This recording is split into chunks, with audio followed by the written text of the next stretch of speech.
בואי תראי, חיצבתי לחברה חדר משחקים שאת יכולה לעצב לגמרי בעצמך, בעזרת 3 גוונים של צבע, כמה מדפים מאיקאה ובעבודה עצמית שחוסכת מלא כסף.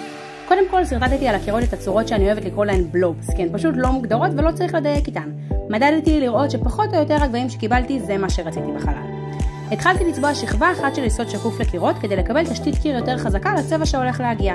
את הצבעים שאתן רואות פה הזמנתי מאפליקציית דיבל ומשלוח מתוזמן שעשיתי יום קודם והם חיכו לי אצלה בבית כבר ב8 בבוקר. בואו תראו איך עשיתי את זה.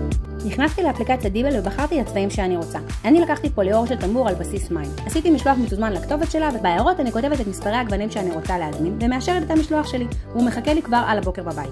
זה חיסכון אדיר של זמן לשתי אמהות שצריכות גם להוציא את הילדים מהגן בצהריים.